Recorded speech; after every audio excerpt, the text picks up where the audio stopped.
Bueno, entonces estábamos revisando cómo es la implementación de la estrategia mediante el apoyo del diseño digital, siguiendo el enunciado que dice que la estrategia o la organización, la estructura organizacional le sigue a la estrategia.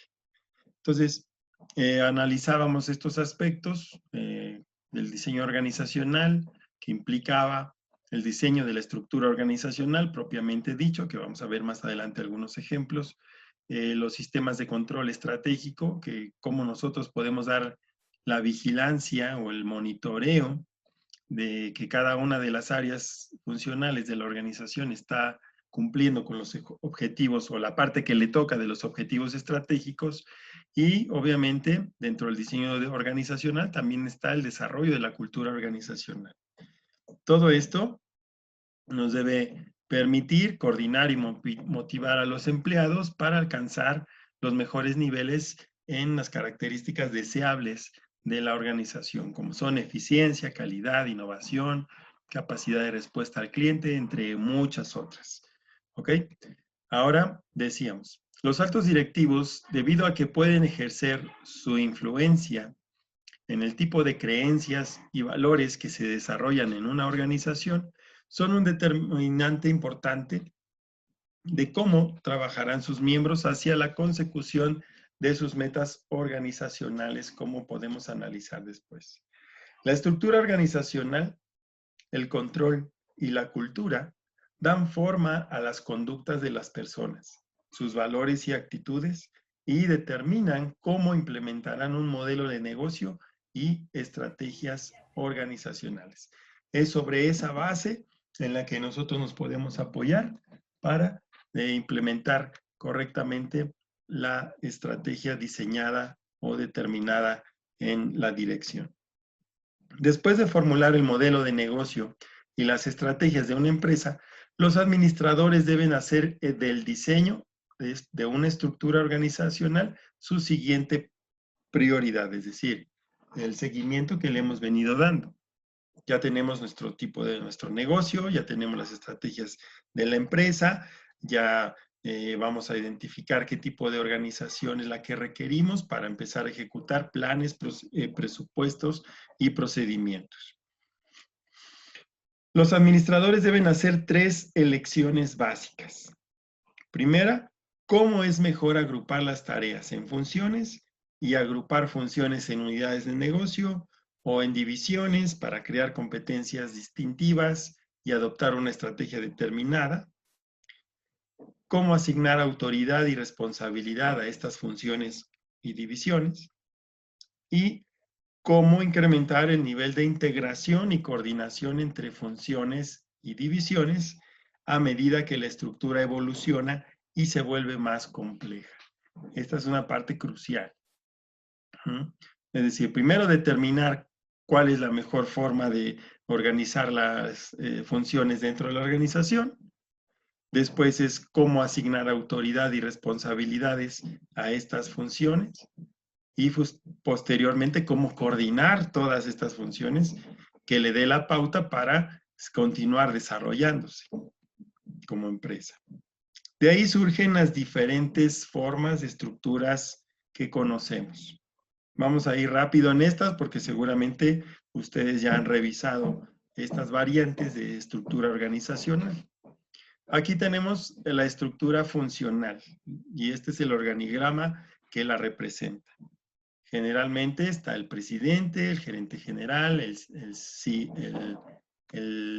CAO o el CEO, ¿sí? Y las diferentes áreas funcionales que conformarán la empresa. El área de investigación y desarrollo, el área de ventas y marketing, el área de manufactura, administración de materiales, ingeniería, recursos humanos, finanzas, etcétera, que es la estructura más conocida por nosotros. Después estarán las estructuras por productos. Y aquí vemos un ejemplo de la estructura por productos de la empresa Nokia. Estaba el presidente, estaban las áreas de finanzas, marketing, ventas, administración de materiales, ingeniería, investigación y desarrollo. vean cómo están interrelacionadas. Decíamos que las líneas que manifiestan los organigramas nos indican el flujo de la información y las interacciones que hay entre los diferentes departamentos. Y de este bloque, o de este nivel jerárquico, se desprenden por productos. Había finanzas, marketing, ventas, ingeniería, investigación y desarrollo para productos inalámbricos, para teléfonos celulares, para teléfonos inteligentes multimedia, para redes telefónicas inalámbricas.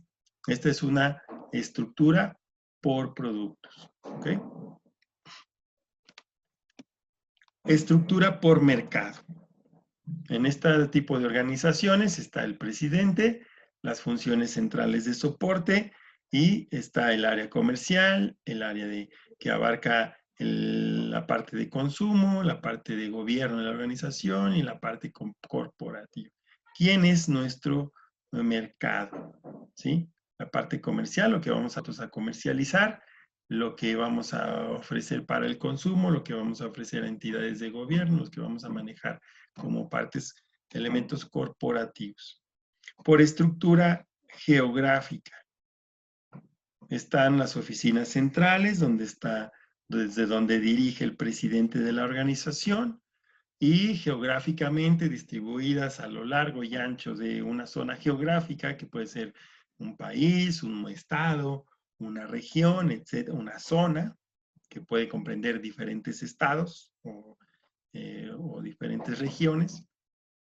Están pues las diferentes estructuras administrativas independientes de cada una, pero todas relacionadas. Por ejemplo, se definen operaciones de región centro, operaciones de región oriente, operaciones de región sur, operaciones de región occidental, y en torno a ellas, estas pequeños cuadritos pues son las tiendas o los puntos de venta individuales con los que cuenta cada una de ellas, ¿no? Aquí vemos que las operaciones de región sur tienen solamente 2 puntos de venta, 2 tiendas individuales, mientras que las demás pues tienen 3 tiendas o 3 puntos de venta que administrar. ¿Ok? Vemos también esta estructura que es matricial, ¿sí? O administradores de productos o proyectos. En este caso es una estructura en la cual está el presidente de la compañía, los administradores funcionales, están las diferentes áreas, esta es un área funcional, pero estas áreas funcionales impactan de manera diferente a cada uno de los proyectos en que la empresa se ve involucrada. Este es, por ejemplo, para las constructoras. Este es un modelo que puede ser funcional para ellos, ¿sí? Porque pues tengo la parte de ingeniería, todos los arquitectos, ingeniería civil, diseñadores de interiores, etcétera. La parte de ventas y marketing, que se va a encargar de obviamente buscar a los clientes o los potenciales. La parte de las finanzas, adquirir todos los recursos para desarrollar los proyectos. El área de investigación y desarrollo, procesos de construcción, materiales, etcétera. Y el área de compras de todo lo que se requiera, ¿no? Obviamente deberá haber los administradores funcionales, donde aquí deben estar desde recursos humanos y todo lo demás. Y cada uno de ellos, si se dan cuenta, cada proyecto tiene vinculación con todas las áreas funcionales. Es decir, ingeniería apoya al proyecto A, al proyecto B, al proyecto C, ventas y marketing. Entonces, esta es una estructura funcional por proyectos que es muy, muy importante para ese tipo de organizaciones. Estructura del equipo de producto. Está el directivo, el área de investigación y desarrollo, ven las áreas funcionales diversas, y estamos en equipos de productos. Un tipo de producto, vamos a suponer equipos para desarrollo de productos de una armadora automotriz, por ejemplo, ¿sí? Aquí está la parte de servicio, aquí está la parte de unidades seminuevas y aquí el de unidades nuevas, ¿no? Cada uno son unidades diferentes que fabrican, en este caso, aquí dice, perdón, aquí dice unidades de manufactura. Entonces, toda la infraestructura de la administración enfocada para fabricar un tipo de producto o ofrecer también un tipo de servicio, por eso lo mezclaba. ¿Ok? Aquí fabrican estufas, aquí fabrican refrigeradores y aquí fabrican lavadoras. Son diferentes productos que están enfocados de esa forma. Esta es una estructura funcional del equipo de producto. Estructura multidivisional. Está el presidente, el staff de las oficinas corporativas, donde se lleva toda la administración, y las diferentes divisiones. Toda una empresa o una unidad estratégica de negocios, para darle la traducción adecuada, que representa la división petrolífera, todo lo que implique exploración, explotación, etc. Está la división farmacéutica, ¿sí?, que se dedica exclusivamente a la producción de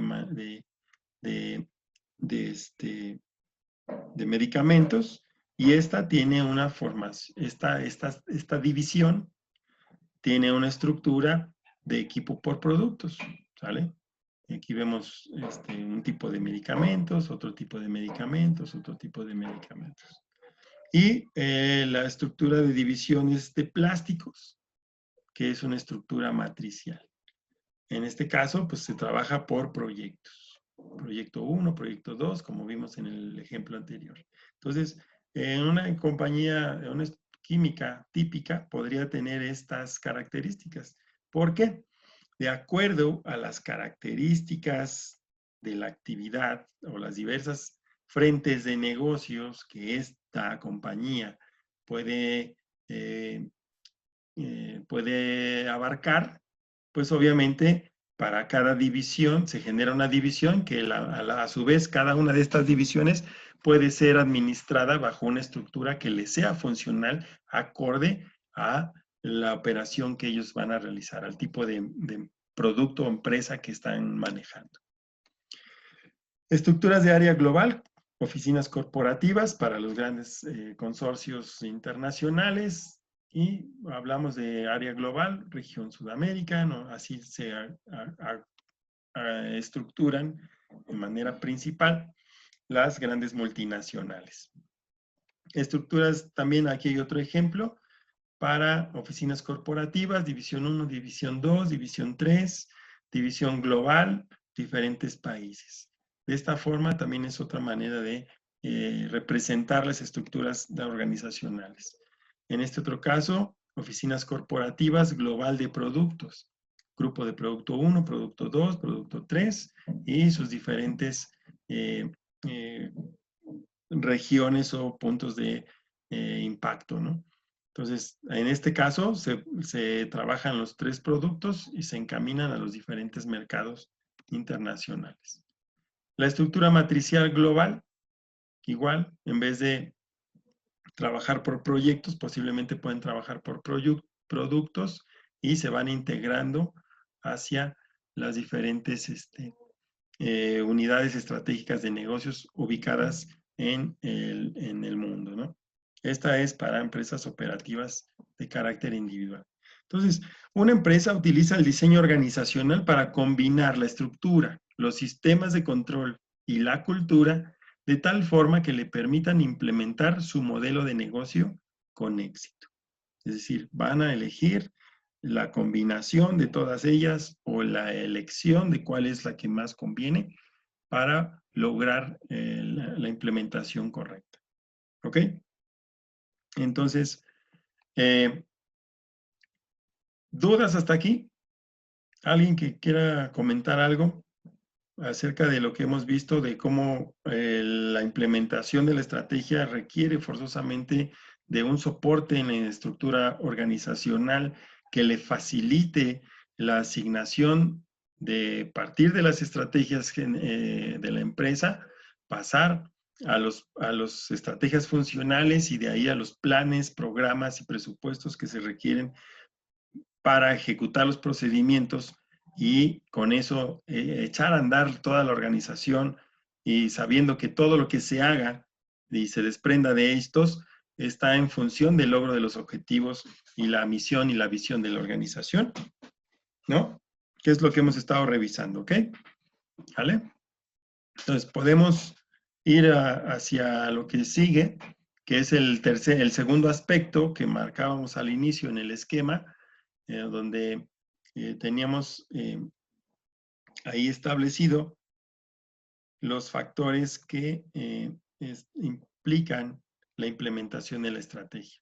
Entonces, el segundo aspecto que vamos a analizar tiene que ver con los conflictos internos. Para ello, tenemos que identificar qué son los grupos de interés y el desempeño corporativo. Los grupos de interés de una empresa son individuos o grupos con intereses, demandas o inversiones en ella, relacionados con lo que hace y con lo bien que se desempeña. Y estos grupos de interés incluyen tanto los accionistas, los acreedores, que pueden ser otros inversionistas, entidades bancarias, gobiernos incluso. Implica también a los empleados, a los clientes y a las comunidades en las que la empresa hace negocios y así como el público en general. Esos son los grupos esos son lo que representa el grupo de interés para la organización. Entonces, es importante, como vimos al principio, analizar cómo están estas relaciones entre la empresa, la estrategia, y cómo esto le puede impactar positiva o negativamente a los grupos de interés. Los grupos de interés pueden dividirse en internos y externos. Los grupos de interés internos son los accionistas y empleados, incluidos los directores ejecutivos y otros directivos, así como los miembros de la administración de la empresa.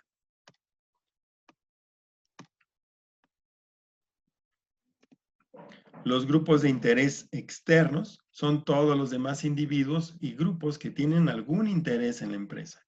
Por lo general, este grupo se compone de clientes, proveedores, acreedores, incluidos, como decíamos, bancos, tenedores de bonos, cuando la empresa genera esos bonos, gobiernos, también lo mencioné, sindicatos, comunidades locales y el público en general. Esos son mis grupos de interés externos. A veces yo podría estar operando en buenos términos, teniendo contentos a los grupos de interés internos, porque pues vendo envases de plástico y pues estoy feliz porque mis ventas están al tope, pero puedo tener conflictos con los grupos de interés externos como la comunidad, porque estoy llenando de basura, de plástico, de mis botellas a toda la región, toda la comunidad, y entonces ellos no están contentos conmigo para nada, ¿no? Entonces a eso se refiere estos conflictos. Entonces todos los grupos de interés tienen una relación de intercambio con la empresa. Cada uno de estos grupos de interés mencionados en la organización ofrece a la organización importantes recursos o contribuciones. Y a cambio, cada uno espera que sus intereses sean satisfechos mediante alguna especie de incentivo. Es decir, vamos aquí al esquema y en este caso estamos analizando los grupos de interés internos. Vamos a empezar por ellos. Ellos hacen contribuciones a la empresa. ¿Qué tipo quiénes son los internos? Ya vimos, accionistas, empleados, directivos, miembros del consejo. ¿Qué contribuciones le hacen a la empresa? Por ejemplo, los accionistas obviamente son los que aportaron el capital para fundar la organización, son los que pues, prácticamente son los dueños de los activos de la empresa, etcétera. Los empleados, porque ellos ofrecen su fuerza de trabajo a cambio de un salario.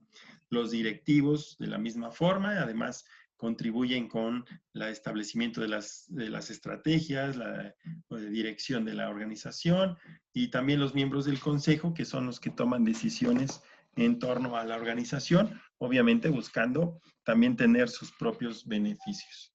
Ellos, a cambio de eso, pues, ¿qué es lo que pretenden?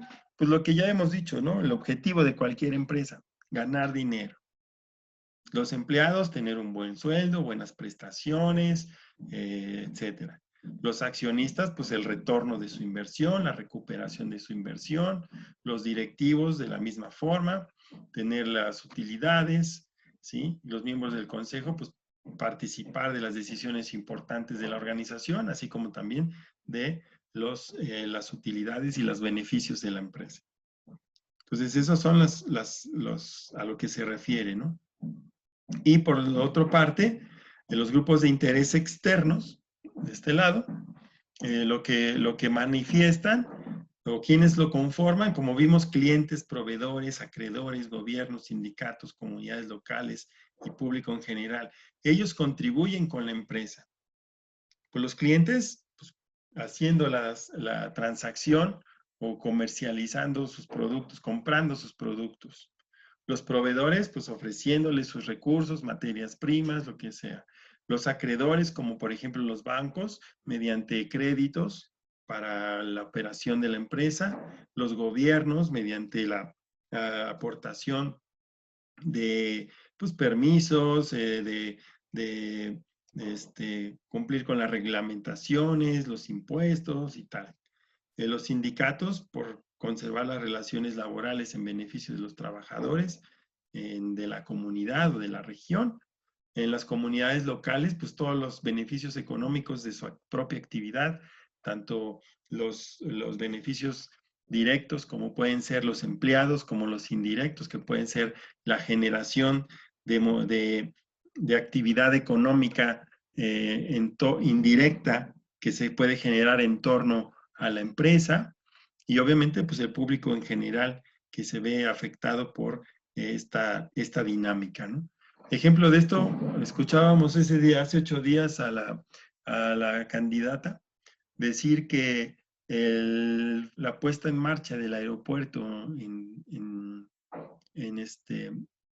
ahí en la base aérea, en Tecámac, pues iba a traer precisamente estas contribuciones, ¿no? al contexto de los ciudadanos, porque pues la mayoría vamos a vernos afectados de una u otra forma por esta empresa. Y eso porque somos parte de este público en general, que vamos a ver algunos cambios en la dinámica, tanto económica como social, en torno a esta implementación de esta empresa, ¿no? Entonces, lo mismo va a suceder, como vemos en ese mismo ejemplo, lo mismo pasa con los gobiernos. También los gobiernos tienen ciertas expectativas a partir de la implementación de las empresas, ¿sí? Incrementar la dinámica social, la dinámica económica, incluso tener a lo mejor mayores percepciones por alguna cuestión de permisos, licencias, entradas, no sé, reducirles el índice de desempleo, reducirles el índice de criminalidad, de aumentar el flujo de capitales de un estado a otro, porque pues, van y vienen los trabajadores de un municipio a otro. Todo eso representa los grupos de interés. Una empresa debe tomar en cuenta estas afirmaciones al momento de formular sus estrategias, o cualquiera de los grupos de interés podría retirarle su apoyo. Y tengo que tratar de tenerlos contentos a todos. Por ejemplo, ¿qué tipo de conflictos podemos encontrar en los conflictos internos? Los accionistas, si nosotros tomamos una decisión que ponga en riesgo sus beneficios, pueden llegar a vender sus acciones. Los tenedores de bonos o los que nos dan crédito pueden demandar pagos de intereses más altos sobre los nuevos bonos. Estas son amenazas que la empresa va a recibir. Los empleados pueden abandonar sus puestos. Más bien, estas cuestiones se pueden convertir en debilidades para la organización, porque estamos hablando del aspecto interno, ¿de acuerdo? En algunos casos, los clientes pueden comprar en cualquier otra parte. Este es un factor externo. Los proveedores pueden buscar compradores más confiables. Los sindicatos pueden maquinar disputas laborales que afecten el desempeño de la organización. Los gobiernos pueden implementar acciones civiles o penales en contra de la empresa y sus altos directivos, imponerles multas y en algunos casos hasta la cárcel.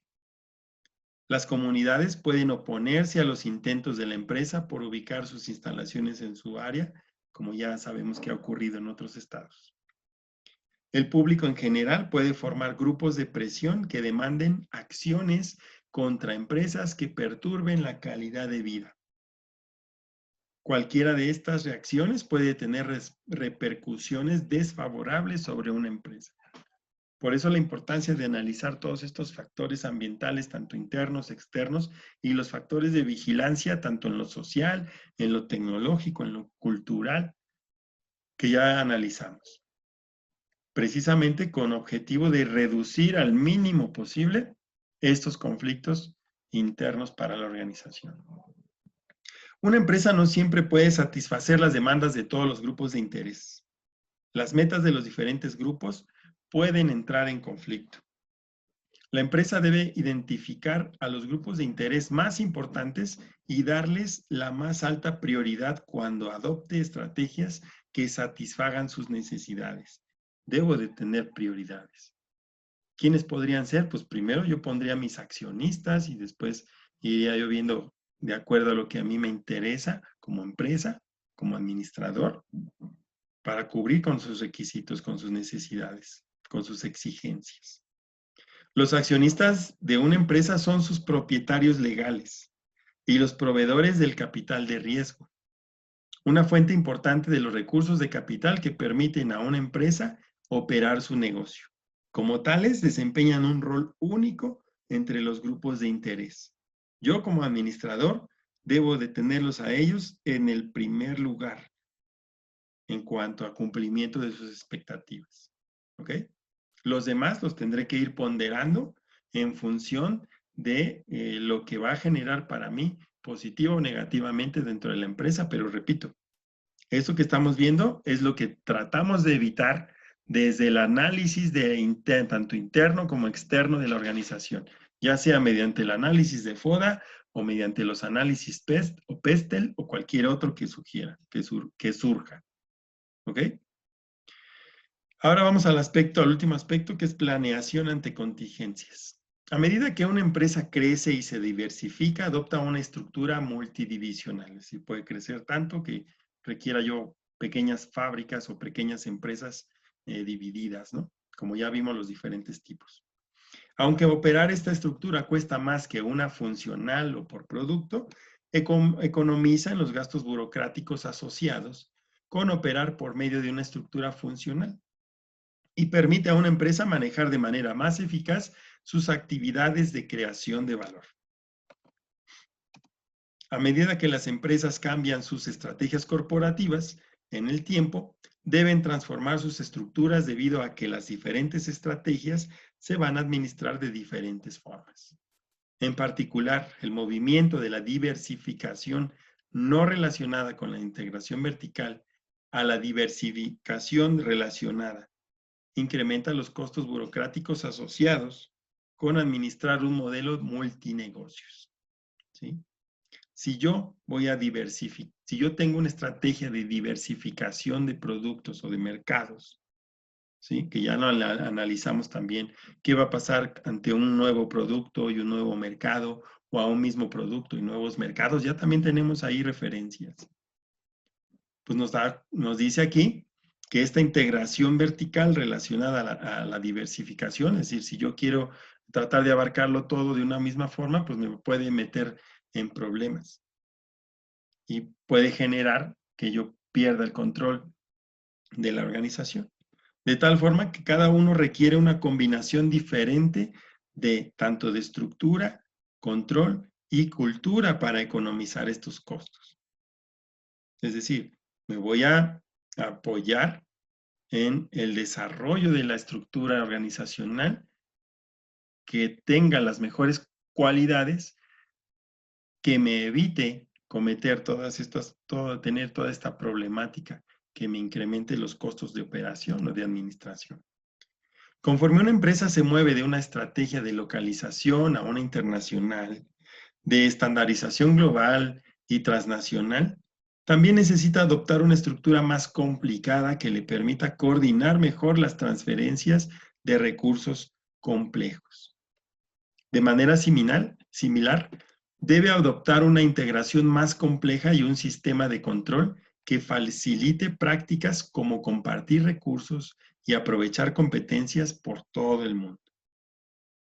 Cuando las ganancias son sustanciales, las empresas suelen adoptar una estructura matricial global para compartir las ideas y el conocimiento experto o para implementar sus sistemas de control y cultura.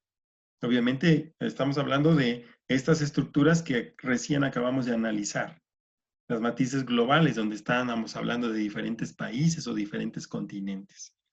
Y obviamente, al hablar de diferentes países, también tenemos que pensar en la cultura propia del lugar donde estamos desarrollando la organización.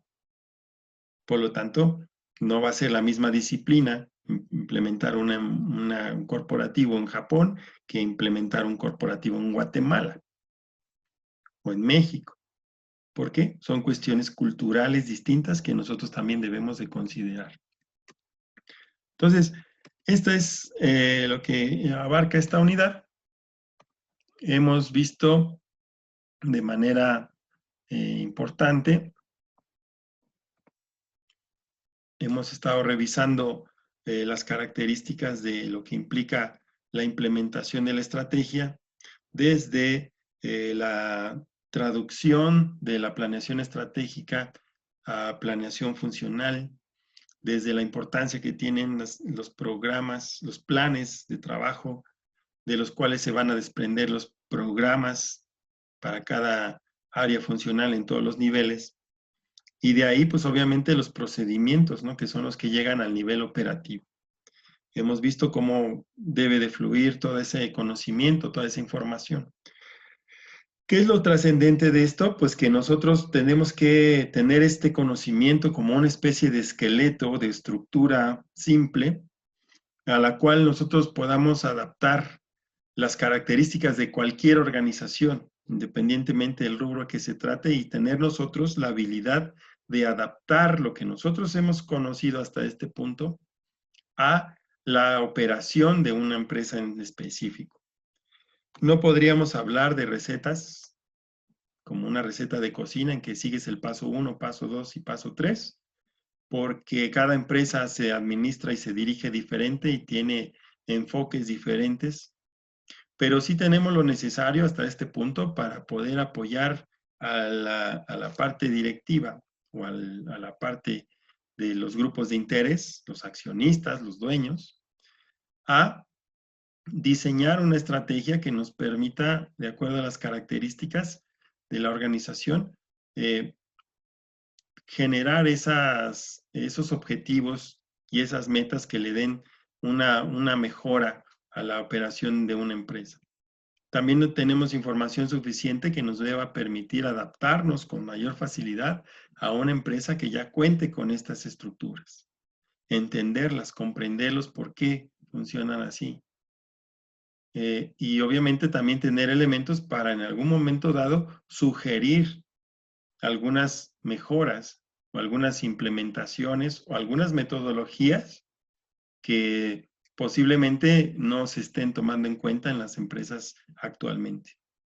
Que yo creo que eso es muy común.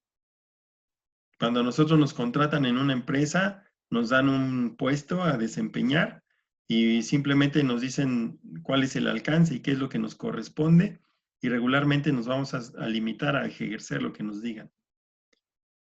Hemos aprendido que la empresa es una visión más amplia y más grande, y podemos nosotros incluso participar en el diseño de las estrategias siempre y cuando nosotros sepamos canalizar correctamente y aterrizar correctamente estos ideales que hemos estado manejando. En esta parte de los tres aspectos que implican la implementación de la estrategia, como es la planificación de la administración, es delinear la estructura organizacional que mejor se adapte al crecimiento de la empresa. Si llegamos en una empresa pequeña, pues seguramente vamos a encontrar una estructura funcional simple. Si entramos a una empresa como Jumex o como Coca-Cola, pues vamos a encontrar que hay divisiones, que hay una estructura global en la cual parten regiones como Latinoamérica, Centroamérica, Europa, Asia, y entender que somos una parte pequeña en un nivel y saber cuál es el nivel de impacto que tiene nuestra función dentro de la organización. Pero también vamos a ser conscientes de cómo interpretar esa cultura organizacional que en las grandes empresas se delimita perfectamente. En las pequeñas empresas se debe de cultivar día con día, convenciendo a la gente, capacitando a la gente. Entonces, eso es lo que nos ha servido hasta este punto, analizar toda esta información. Tener esa mentalidad, como siempre hemos estado leyendo en diferentes episodios del curso, de esa mente abierta que nos permita visualizar el gran alcance de una organización y no solamente cerrarnos a cumplir nuestros objetivos del puesto en particular. Esa es la visión que yo pienso el administrador debe de tener, esa visión completa y en los diferentes niveles de la organización. Desde la visión estratégica a nivel de negocios hasta la ejecución de los procedimientos que cada puesto en la estructura organizacional en el nivel operativo debe ejecutar y entender que todo ello debe de llevar una cierta, esta sinergia de la que hablábamos para favorecer el desempeño de la organización. ¿Sale? En la siguiente clase es el examen. Voy a tomar un bloque para cerrar la última unidad y posteriormente vamos a tomar otro bloque para hacer un repaso, ¿sí? Y si no cambian las instrucciones, tendrán el tiempo para realizar ahí el examen durante la clase, ¿sale? Entonces, pero yo la próxima clase le estaré dando los detalles de cómo lo vamos a manejar. Por hoy, de mi parte es todo. Disculpen si me fui muy rápido, como ustedes pueden ver, los contenidos son muy extensos y el tiempo para esta modalidad a mí se me reduce bastante. Entonces, les agradezco mucho su paciencia. Si tienen alguna duda, por favor, en la siguiente clase vamos a abrir también con esta pizarra que hicimos, en la cual vamos a abrir con sus participaciones para que ustedes expresen cosas que hayan quedado de duda y las retomamos para recapitular antes del examen. ¿Sale? Entonces, profe, con respecto al examen, ¿tenemos que estar conectados forzosamente, necesariamente, mientras lo hacemos? Es la indicación que no tengo claro yo tampoco y que es la que les daría inmediatamente al inicio de la clase. ¿Sale? Ok. Profesor, Mande. una pregunta. Lo que pasa es que no me había percatado de la fecha de entrega del proyecto del TIC y entonces cuando lo iba a subir, pues me aparece que ya no está habilitado. Era ayer, ¿no? Sí, Sí, no sé. Ya sabes que ahí la onda es con la licenciada Jessie. ok. Bueno, le comento para que, bueno, Sí, yo lo reviso, o sea, yo estoy revisando constantemente plataforma en el sentido de cuando alguien que no ha entregado, a veces se comunican con la licenciada Jessie y ella les abre, ok, les hace la apertura. Entonces, ok. trata de hablar con ella para que ella me autorice y ya te pueda recibir, porque es Ok, importante, es un buen porcentaje. sí, ¿Sale? ok, Gracias. gracias. Hasta luego. Hasta luego, profesor. Hasta luego. Gracias. Hasta luego, gracias. Luego, profe, gracias. Gracias, profe. Hasta luego. Gracias, gracias.